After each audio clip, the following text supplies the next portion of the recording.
Hi all, welcome back to our channel Godavari అమ్మాయి నెల్లూరు అబ్బాయి. ఈరోజు నేను చూపించబోయే రెసిపీ హోటల్ స్టైల్ పల్లీ చట్నీ. ఈ చట్నీని మనం ఇడ్లీ, దోశ, వడ, ఉప్మా, పెసరట్టు ఇలా ఏ బ్రేక్ఫాస్ట్లోకైనా సరే చేసుకుంటే చాలా టేస్టీగా ఉంటుంది. సో ప్రాసెస్ చూసేద్దామా? ఫస్ట్ అయితే స్టవ్ ఆన్ చేసుకుని ఒక పాన్ పెట్టుకుని ఇక్కడ 1/2 కప్ వేపుడు శనగపప్పుని డ్రై రోస్ట్ చేసుకోవాలి. ఇక్కడైతే ఆయిల్ ఏం అవసరం లేదు, జస్ట్ డ్రై రోస్ట్ చేసుకుంటే సరిపోతుంది. సో వీటిని లో టు మీడియం ఫ్లేమ్లో పెట్టుకుని డ్రై రోస్ట్ చేసుకుందాం. చూసారు కదా, ఇలా వేగిన తర్వాత వీటిని ఒక ప్లేట్లోకి తీసుకుని చల్లార్చుకోవాలి. నెక్స్ట్ ఇదే ప్యాన్లో 1/2 కప్ వేపుడు శనగపప్పుకి 1 కప్ వేరుశనగుళ్ళు తీసుకుంటే పర్ఫెక్ట్ మెజర్మెంట్. వీటిని కూడా లో టు మీడియం ఫ్లేమ్లో పెట్టుకుని డ్రై రోస్ట్ చేసుకుందాం. హైలో పెడితే గింజలు మాడిపోతాయి అండ్ లోపల మాత్రం పచ్చి పచ్చిగా ఉంటాయి. అందుకే మనం లో టు మీడియం ఫ్లేమ్లో పెట్టుకుని కలుపుతూ ఫ్రై చేసుకోవాలి.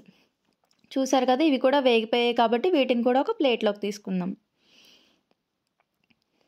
నెక్స్ట్ ఇదే ప్యాన్లో కొంచెం ఆయిల్ వేసుకుని ఇక్కడైతే నేను 1 కప్ వేరుశనగుళ్ళు అండ్ 1/2 కప్ వేపుడు శనగపప్పుకి 6 పచ్చిమిర్చి తీసుకున్నాను.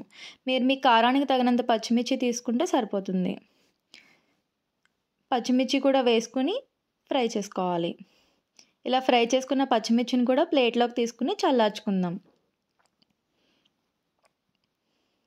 ఇవన్నీ చల్లారేలోపు మనం చట్నీకి తాలింపు ప్రిపేర్ చేసుకుందాం. ఇదే ప్యాన్లో కొంచెం ఆయిల్ వేసుకుని తాలింపు దినుసులు వేసుకోవాలి. ఆవాలు, జీలకర్ర, వెల్లుల్లి, ఎండుమిర్చి వేసుకుని ఫ్రై చేసుకోవాలి. తాలింపు కొంచెం ఫ్రై అయిన తర్వాత ఇందులోనే కరివేపాకు వేసుకుందాం. సో తాలింపు రెడీ అయిపోయింది కాబట్టి మనం పక్కన పెట్టేసుకుందాం. ఇవి చల్లారిపోయాయి కదా, వీటిని ఒక మిక్సీ జార్లో వేసుకుని మెత్తగా గ్రైండ్ చేసుకోవాలి. ఇందులోనే నేను 1/2 కప్ కొబ్బరి తీసుకున్నాను. మీరు ఫ్రెష్ కొబ్బరి దొరికితే వేసుకోండి, చాలా టేస్టీగా ఉంటుంది.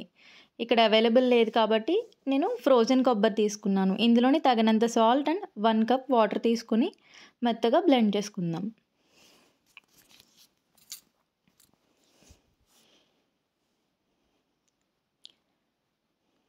ఇలా బ్లెండ్ చేసుకున్న తర్వాత దీన్ని ఒక బౌల్లోకి తీసుకుందాం. మన చట్నీలోకి ముందుగా రెడీ చేసుకున్న తాలింపును వేసి చక్కగా కలుపుకోవాలి. చూసారు కదా, చాలా సింపుల్గా, క్విక్గా అండ్ చాలా టేస్టీగా ఉండే హోటల్ స్టైల్ పల్లీ చట్నీ రెడీ అయిపోయింది. ఈ వీడియోనైతే చూసి మీరు తప్పకుండా ట్రై చేయండి. చాలా అంటే చాలా టేస్టీగా ఉంటుంది. ఇంత మంచి చట్నీ చేసుకున్నాక టిఫిన్ చేసుకోకుండా ఎలా మరి, చేసేసుకుందామా? చూసారు కదా, ఇడ్లీ ఎంత బాగా వస్తాయో, ఇంత బాగా ఫెర్మెంట్ అయింది పిండి. సో మనం ఇడ్లీ వేసేసుకుందాం. ఫస్ట్ అయితే ఇడ్లీ ప్లేట్స్కి నెయ్యి రాసుకుని అందులో మనం ఇడ్లీని వేసుకుందాం.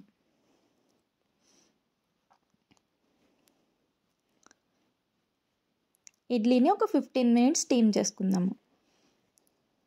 చూసారు కదా, చాలా సాఫ్ట్గా, స్పాంజీగా, ఫ్లఫీగా ఉండే ఇడ్లీలు రెడీ అయిపోయాయి.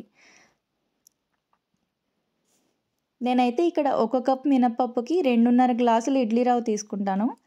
సో జర్మనీలో ఫెర్మెంటేషన్ కోసం నైట్ అంతా ఓవెన్లో లైట్ వేసి పెట్టేస్తాను. సో చక్కగా వస్తాయి ఇడ్లీలు. ఈ వేడి వేడి ఇడ్లీలో నెయ్యి వేసుకుని పక్కన ఇడ్లీ కారం వేసుకుని మనం తయారు చేసుకున్న పల్లీ చట్నీ వేసుకుని తింటే ఎవరైనా సరే ఆహా అమృతం అనాల్సిందే. వీడియో నచ్చితే లైక్ చేయండి, షేర్ చేయండి, సబ్స్క్రైబ్ చేయండి.